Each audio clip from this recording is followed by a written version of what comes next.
Our next speaker, and we are delighted that she's here.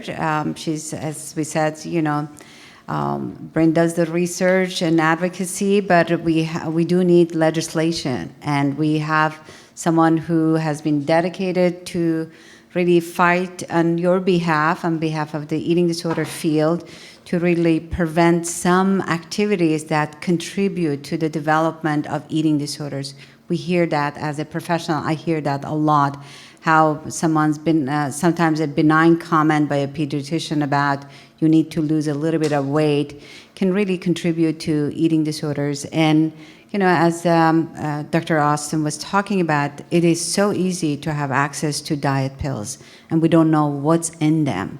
And with the false claims that they have, really perpetuating this notion of quick solutions and just a body image that's just not realistic and attainable. So we are very grateful that Representative Kay Connie is here, and we'll talk more about her work. Thank you. Thank you.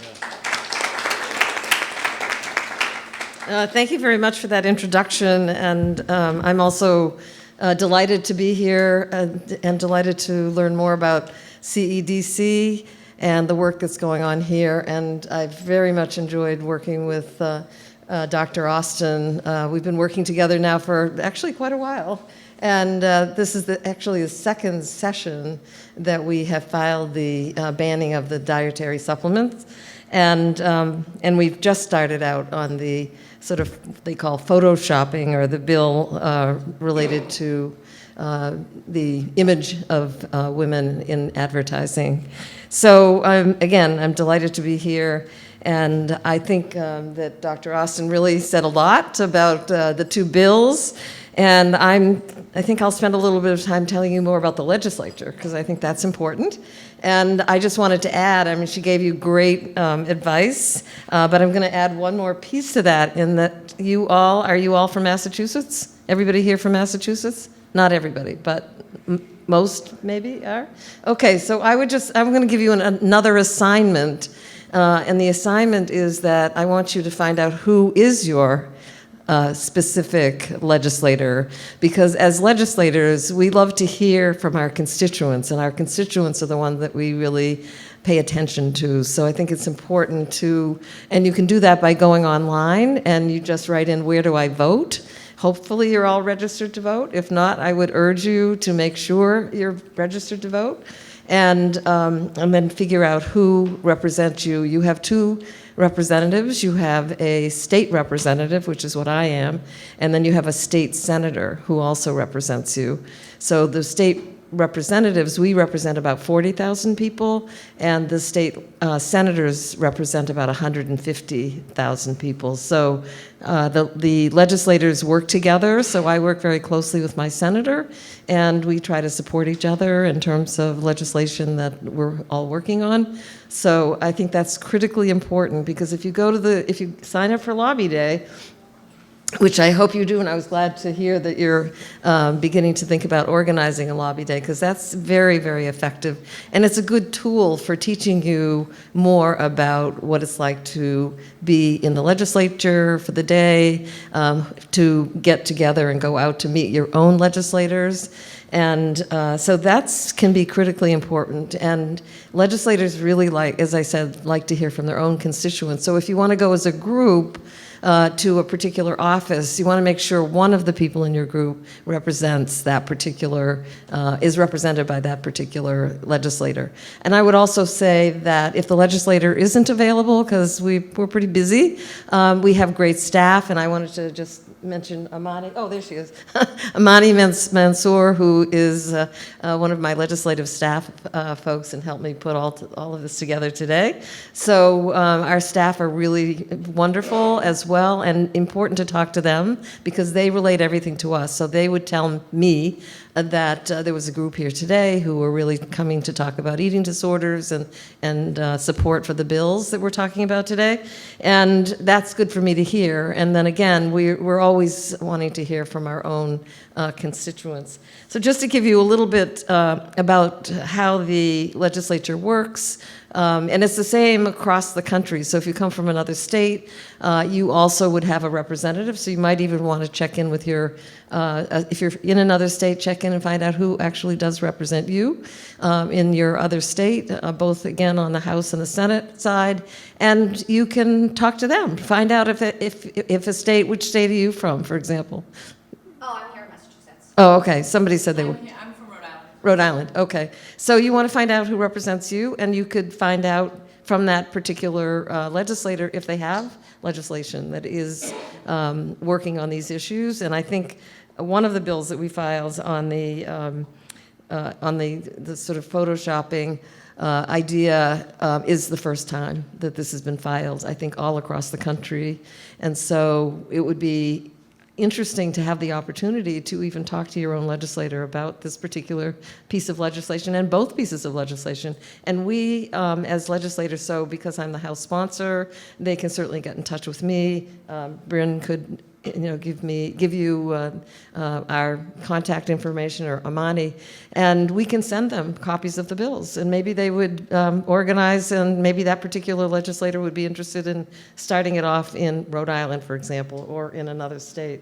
So, and it's good to have this go, countrywide. So, if you want to talk to friends living in other states and have them get in touch with their own legislators, I was at a conference this past week in New York, and I met a legislator from New Hampshire. No, she was from Illinois. So I said I have a lot of pieces of legislation that might be of interest to you. So I'm going to get in touch with her and see if she might, take a lead on some of these things. And legislators like to take the lead on important pieces of legislation. So we're happy to talk to our constituents and then kind of move the bills out to other places and other states. And there's also, just so you know, there's a National Council of State Legislators. I don't know if have we talked about that? I can't remember, but it's a good idea for us to get in touch with the National Council of State Legislators and talk to them about the bill, because they can also start to move this information out across the country, which is, I think, so important, because one of the things in the State House, if we get up to talk about a bill and we can say, oh, well, 38 other states have already passed this piece of legislation, or, many more states. I mean, it's true, we sometimes have bills that every single state in the country has passed except Massachusetts. So that does happen from time to time, but it's also a good piece of the argument that we can make as legislators. So just to give you a little bit of an idea of what we do as a legislator, so I represent the city of Newton. So it's about half the city of Newton, because Newton has a population of about 83,000. So I represent about half the city. And as a legislator, and I've been there a long time now, so this is my 25th year. It's hard to believe. It's gone very quickly. And I'm also a nurse. I'm a psychiatric nurse, clinical specialist, and so anything to do with healthcare and all of the issues that come up around health and wellness really are a big interest for me. And so when I got elected to the legislature, and it's an election that takes place every 2 years. It's, again, across the country. It's all the same. Our government is set up in such a way that every state is exactly the same. You have you have a legislature, you have the executive branch, the governor, and you have the local city and towns that also have government as well. So again, it goes all across the country. You also have senators that work in Washington, and you have Congress people, so you can also begin to think about talking to them as well. And that's something that we can, as legislators, can also help you with. But what does the legislator do when we get into the legislature? And believe me, when I got in, it was my first experience, so I wasn't exactly sure what I was going to do or what I needed to do. But there are three things that I like to say. One is that we represent our constituents, because they're the ones that vote for us, so they're the ones that get us there. We represent our community, so we work closely with the local officials and work on legislation that pertains to the state. And then we also we get an opportunity to work on public policy. So there are probably about 30 different committees in the legislature, and we have 2 healthcare committees. One is public health, one is healthcare finance. My committee that have been the chair of for the last 10 years is the Committee on Children, Families, and Persons with Disabilities. I'm the House chair, and every committee has a House chair and a Senate chair, so we work together, and that's a way that we can move bills forward and out and along the process. You can also go to massachusetts.gov, and there's a lot of information there about how the legislature works, and then you can also look separately at the legislature, and also how the administration works, and then how the legislature works. So I work very hard on protecting youth across the country and across the state, and also, as I said, families and persons with disabilities. But while I'm also the chair of the committee, the House chair, I have an opportunity to also sponsor my own pieces of legislation. So these pieces of legislation don't come to my committee, they go out to the healthcare committee. For example, the one on the dietary supplements has gone to the Public Health Committee, and the hearing occurred a couple of weeks ago now, and Bryn was there, Dr. Austin was there, and had a panel of folks to speak. And again, the opportunity to get in front of a committee, so the committee is made up of about 16 members. So you have the chairs of the committee, but then you also have members coming from the House and the Senate. So you're educating them because, legislators are pretty busy. And just so you know, in January of 2019, we started a new session. So the session began on January 1st, and about 6,000 bills were actually filed by legislators. There were 200 of us, 40 in the Senate, 160 in the House, and we were all filing legislation, many of them personal, things that we want to work on personally. And these bills all go out to many committees. So my committee on children and families, we have about 150 bills that we work on, and every single bill that gets filed in Massachusetts, that's 6,000 bills, they each get a public hearing. So there's a great opportunity to step up and come forward and present and educate the committee members. And so we also, as legislators, we're also educating our colleagues. So we spend a lot of time as legislators, as representatives and senators, talking to our colleagues as well and saying, I'd like you to support my bill. This is what it's all about. And then we also go to meet with the chairs of different committees, depending on where the bill went and the work that we need to do. Now, interestingly, the bill on the dietary supplements went to the Public Health Committee, but the bill on the harm for I call it photoshopping, but it's the image of through advertising. That bill, because it has a financial interest in this, the $10,000 impetus that we want to give to companies, that bill has actually gone, I think, to the Department of Revenue. Is that correct? Yeah. So it's 2 separate committees, so we have a lot of work to do on both of those committees. And we would want Dr. Austin actually to go in with a few people and talk to the committee chairs, and we will be arranging that for her to do that. And so, again, so those are the 3 things that I think we do as legislators. Again, represent our community, represent our constituents, and then have this great opportunity to work on public policy. So just to give you a little bit of background on how I got into the whole issue around eating disorders. So I had a constituent came to me and said he was very upset, he was very concerned. He had a granddaughter who had a serious eating disorder, and could I help in some way? And so that's where we got started, and this is, again, a very long time ago. And I brought people together, and we talked about what we could do, what we could maybe file some legislation that would really help with folks who were having a serious eating disorder.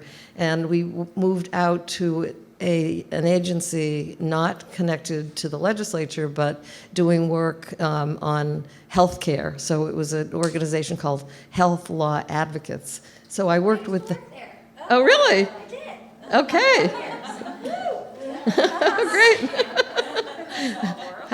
When was that? How long ago? I was just working at Healthcare for All again, and I was at Health Law Advocates from 2014 to 2015. Oh, okay. So you must know Matt Seelig. I do. He's still Okay. a very good friend of mine.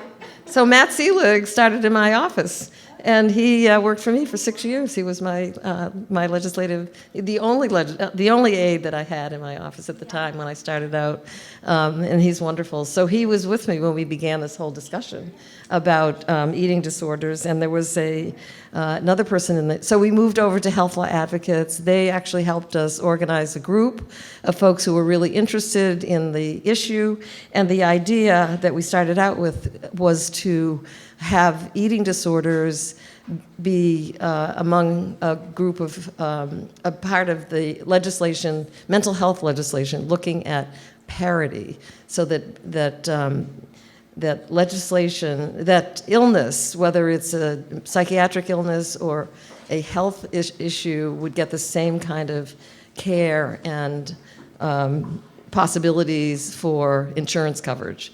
And so we worked on this bill, we put together legislation, and we worked on it for years and years and years, and it never really moved.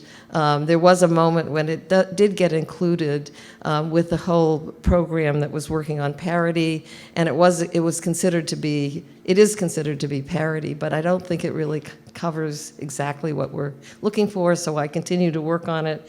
And the issue was really that you had to wait, I think, until this whole issue of medical necessity. So people had to get really sick before they could, before insurance would kick in and they could get the insurance coverage that they needed. So we worked on it for many years, and then maybe 4 years ago now, almost 4 years ago, Dr. Austin and someone from Meta came to see me, and they said, well, instead of moving in that direction, why don't we try something else? And so we started off with this idea of the dietary supplements, and we've been working on that ever since. I just want to say that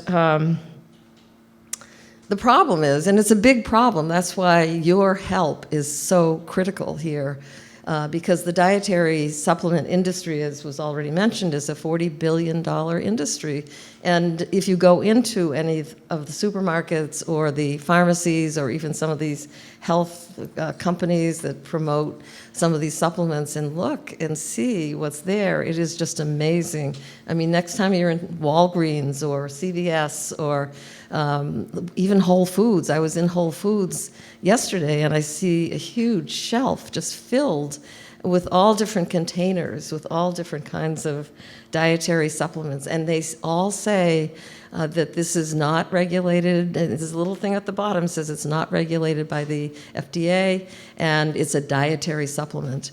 And then when you look at the price, it's like $50. So, you know, it's about money, and so these companies are all making money, and so it's going to be very hard to convince the legislature that this is something that we really need to be paying attention to.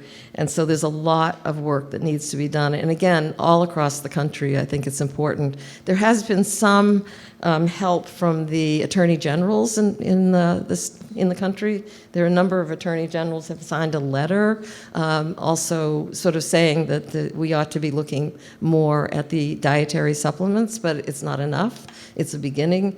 And again, going out across the country is what we hope to do. And the interesting thing is that they have a lot of lobbyists, and these lobbyists are very well trained, they're very well paid, and we've had them here in Massachusetts, and they're not happy. And I have been getting emails, in fact, from all across the country, people all across the country. A notice has gone out to about this particular legislation saying that it's trying to get rid of the dietary supplements, which is not what we're trying to do. We're, it's out there. They're out there. It's going to be very difficult. We don't want to get rid of them, but we want to make sure that people are educated so they know if they buy something that they know what's in it. And you can see what's in it. They list everything, but I don't think they list everything. And then we know that they're harmful. Some of the ingredients are harmful, particularly for young people. And that's what I really am concerned about. I want to make sure that we are protecting young people under the age of 18 so that their brain development isn't affected by some of these chemicals that are in them. And so we need to really push this out there. And so I urge all of you not to just find your own legislator, send an email, go to Lobby Day, and then even come to one of the bills hasn't had a hearing yet, so coming to that particular hearing would be an important thing to do.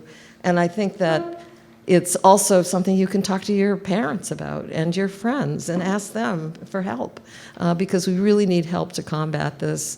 And it's going to be not an easy road to take.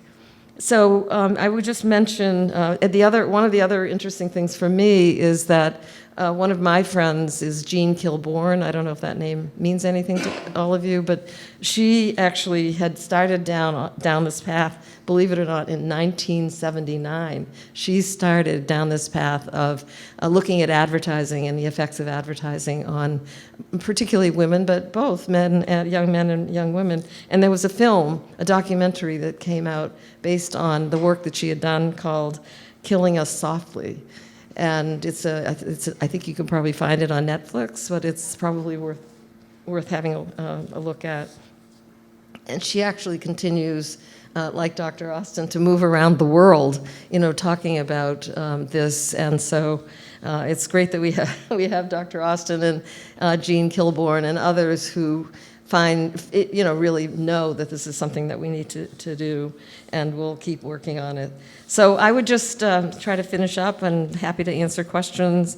But again, we can give you the numbers. Number 1942, which is an act to protect kids from diet pills and muscle building, and then House Bill number 3892, which is an act, it's called Mental Health Promotion Through Realistic Advertising Images.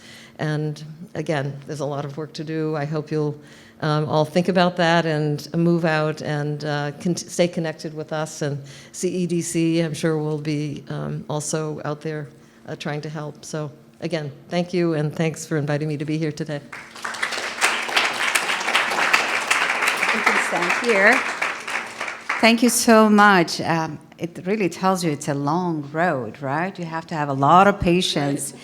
So we want to also present you with a certificate of recognition for all the good work that you are doing and for the years of patience. So this is what it looks like. And let me just read to you what it says. Certificate of recognition. This certificate is awarded to Representative Kay Khan in recognition and appreciation of her contribution in the field of eating disorder prevention. The Cambridge Eating Disorder commends Massachusetts Representative Kay Khan for her outstanding contribution to the cause of eating disorder prevention and awareness with her sponsorship of HD 2883 and all the others, an act protecting children from harmful diet pills and muscle building supplements. So thank you so much for all your work. Thank you. That's lovely. Thank you very much. Will you get a photograph? Should get a photo. We like photos. Okay. Okay. I could do that. It'll be on my Facebook page. Just a second. The microphone. Oh, the microphone.